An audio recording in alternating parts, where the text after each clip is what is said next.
This lecture is on plate tectonics, which takes the work of Alfred Wegener and his hypothesis of continental drift, along with the ideas developed by Robert Dietz and Harry Hess, and brings them all together into the modern theory of plate tectonics, which explains how the continents appear scattered around the globe as they are today. So continent movement, we start by taking a look at the lithosphere and the asthenosphere. And we've heard both these words before. The lithosphere is that solid outer layer of the Earth. It's the crust and that upper part of the mantle. It's very rigid.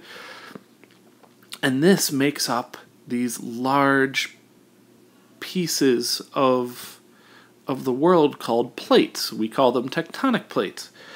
And underneath them is the asthenosphere, which is hot and liquidy. But not a liquid, it still sounds it's plasticky, hot and plasticky, and it allows heat to flow through it, and some of the material in there moves through it, and the movement of that asthenosphere causes the plates to move. So we have the lithosphere, which is that solid, rigid upper part, and then right below it we have the asthenosphere, which allows those plates to move on top of the asthenosphere, because that is where it's the mantle, but it's very hot and very plasticky, and you could have some movement going on in there. So what actually happens is these plates ride along the asthenosphere, and it's kind of like a passenger on a bus. So you have the asthenosphere moves, and the plates are sitting on top of it, kind of like the rider of a bus would move. Or you could think of it like wood floating on water. You got these big chunks of wood inside a pool, let's say, and we have the water in the pool moving, which causes that wood to move on top of it. And a lot of those same physical processes happen as the plates of lithosphere move around the asthenosphere. And the plates themselves can either be made of continental crust, oceanic crust, or both types of crust. And when we see a picture of all the different plates, we'll talk about that a little bit more. So here is that picture that I was talking about. This involves all the plates that you need to know. There are some plates on here that are not labeled. You don't need to know those. You won't be tested on those. But the big ones here are the North American plate, right here. The Eurasian plate, which spreads over to all of Europe, all of Asia over here until it contacts that North American plate up here. Even part of Russia is really on the North American plate. We also have the Australian plate down here, and a lot of times this section of the Indian plate right here gets grouped in with the Australian plate, and they call it the Indo-Australian plate because they're kind of moving in a very similar direction right now. There's the South American plate, the African plate, the Nazca plate, and then the Pacific plate. The Pacific plate is almost the entire Pacific Ocean.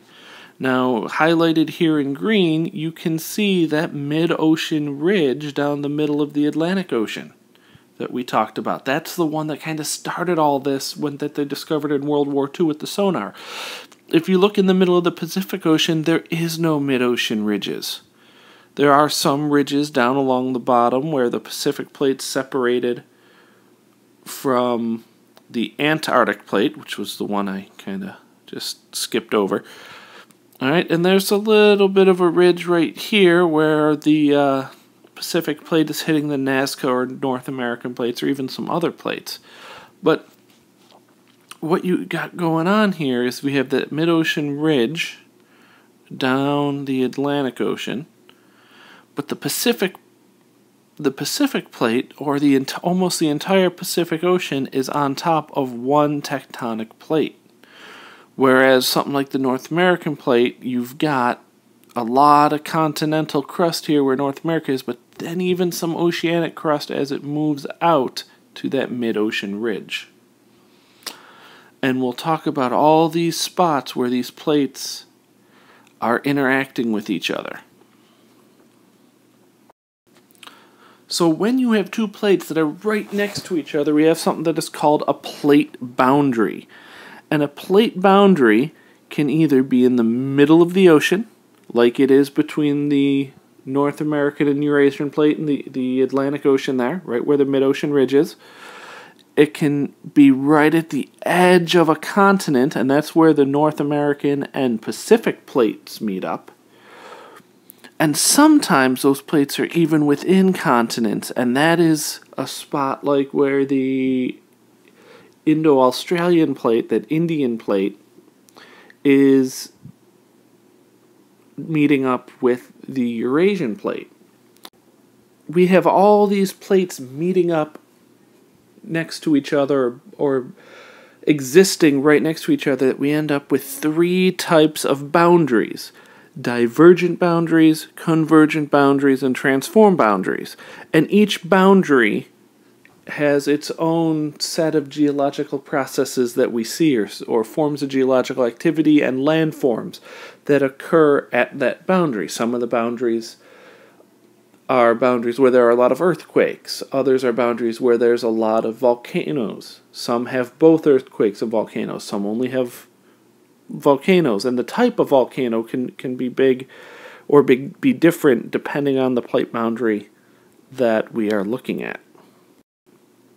We are going to start off by talking about the divergent boundary, which sounds like the word diverge.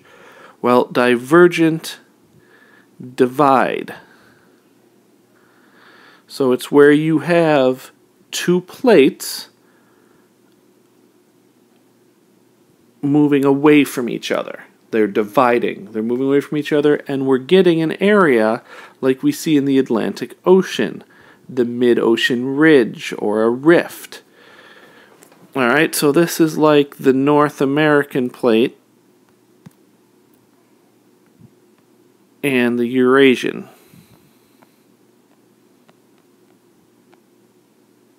And the Eurasian plates. So one's moving one direction, one's moving away from it in the other direction, and you get this ridge or this rift. And so this picture here is showing us exactly what we would expect to see in the Atlantic Ocean. And it is what we see in the Atlantic Ocean. The second plate type is a convergent boundary. And this is where two plates collide.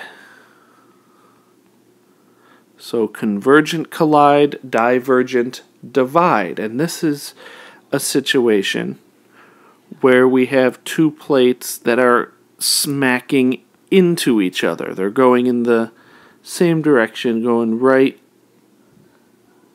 into each other. And what you end up seeing happen is one of the plates dives beneath the other one in a process called subduction. And I'm out of room on the screen. But so we got subduction happening as one plate goes below the other. And as this plate goes down, interesting things happen. We'll talk about those a little bit on the next slide. One of the big features here is you get a trench occurring right where that subduction is happening, where the one plate is diving underneath the other plate. Here's another example of a convergent boundary. This looks at the Couscous plate and the Caribbean plate. They weren't on, or they weren't labeled on that picture of the plates that we saw earlier, so you don't need to know where they are, but the Caribbean plate is the plate that the Caribbean is lying on, and the Couscous plate involves most of Central America and Mexico. And what is happening is the Couscous plate is diving beneath that Caribbean plate. And as this lithosphere sinks down, it brings part of the ocean and part of the sediments with it, and as it sinks into the mantle, it gets really, really hot, and it starts to melt. Well, melted rock is less dense than solid rock, and we call melted rock magma, and that magma rises up and eventually gets to the surface, and as it erupts from the surface, we call magma lava, and over time it forms a volcano. And so we see on the Caribbean plate, we see some volcanic islands. All right, we also see volcanic islands in places such as Japan. Japan's a whole chain of volcanic islands. And the Andes Mountains running down the spine of South America are another example of volcanic mountains. And that South American one, the Andes Mountains there, that's where that Nazca plate is diving underneath the South American plate. The third type of plate boundary is the transform boundary, and you can see the classic example right here. We got the Pacific plate is moving kind of north-ish, and then the North American plate at the same time in that area is moving kind of south-ish. And so while they're moving in opposite directions, they're kind of sliding past each other, and that's what transform boundaries do, or the plates that transform boundaries slide. So you have the divergent divide, convergent collide, and transform tectonic plates slide.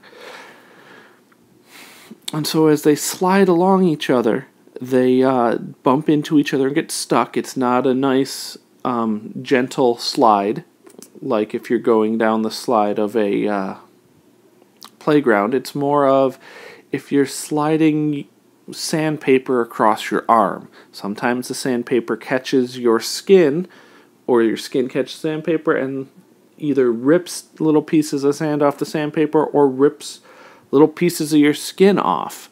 And that's what's happening in this area right here at the boundary as these two plates slide. And that leads to all the earthquakes that we see along a transform boundary.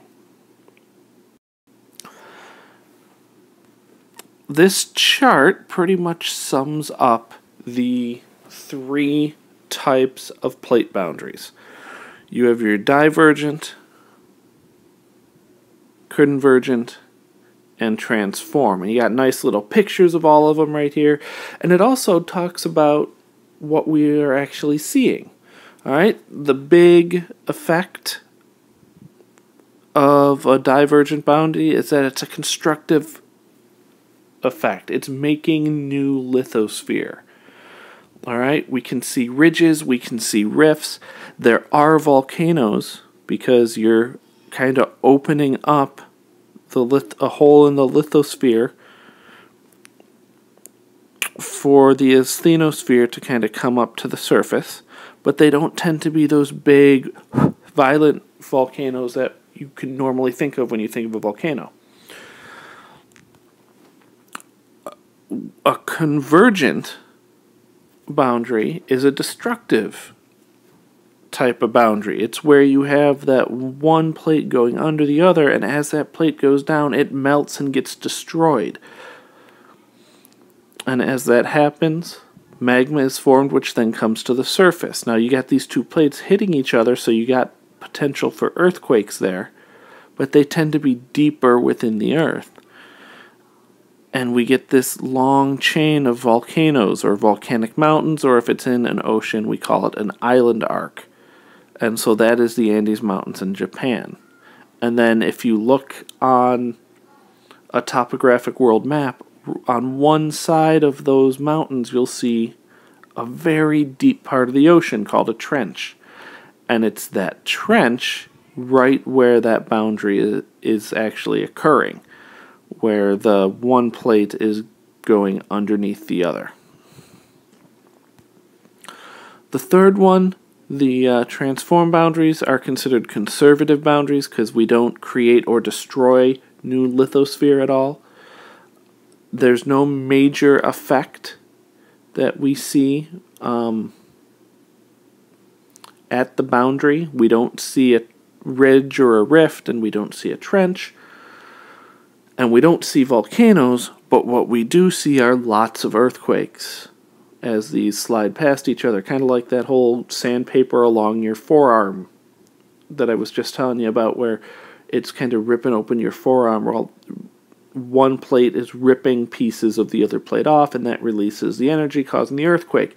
And these earthquakes are right on the surface, or very close to the surface, compared to deep in the crust or mantle like we see in a convergent boundary. These are in the crust, sometimes right near the surface, and these impact us a lot more because we build stuff on the surface of the crust.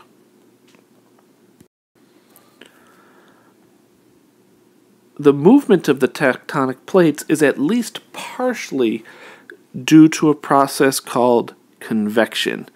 And while you might not know the name convection, you've been affected by convection almost your whole lives. Convection deals with the movement of heated materials based on their density. Less dense things go up or rise up, more dense things sink. So things that are less dense rise, things that are more dense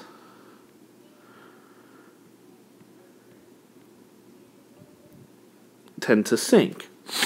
And if you've ever been in a bathroom while you were taking a shower, you'll see the steam rise. Well, that steam is hot air and hot water moisture that is rising above the cooler air. And so you see it rise. This is also how water is heated on a stove. You have as the pot's being heated at the bottom, the water at the bottom gets hot, expands, becomes less dense, and moves up to the top of the water or top of that pot, where it then gets pushed aside by even hotter water and eventually starts to sink when it reaches the side because it got cooler than the water around it. And this circular activity keeps happening. We call that a convection cell. Here is a beautiful picture of the convection cells in the mantle. So what we got going on here is we know the outer core of the Earth is ridiculously hot metals, mostly iron and nickel, that are in liquid form. Alright, so it's really hot, so it's like a heat source, kind of like the stove, and it heats up that mantle, and that hot mantle starts to rise. Well, as it gets to the top, there's more hot mantle coming from the top, so it starts to get pushed sideways. As it gets pushed sideways, it takes the lithosphere with it until it hits another piece of lithosphere, maybe where it starts to sink. And then as it sinks, it's getting cooler, and then eventually it gets down to where it's going to heat up again. So you just get this cycle, and it's happening at both directions. Happening in both directions from where the original heating spot was. And this would cause two plates to move away from each other. Alright, a spot where subduction is occurring, where we would see this trench, is a spot where the mantle, the rock inside the mantle, is sinking. It's far away from the heat source, so it's cooled down, so it's becoming more dense, and it starts to sink down back into the Earth, where it gets close to that outer core again, heats up, rises, cools down, sinks, and you just have this circular motion. Alright, and this is convection. It's also the way your house is heated. So you release warm air, that warm air moves up, pushes the cold air down where the cold air return vents are. Those get, that air goes into your furnace, gets heated, and comes back up. And it's the same process happening inside of our Earth. that is it for our lecture on plate tectonics. And if you have any questions, next class you can ask me whatever you want about this stuff. Have a good night.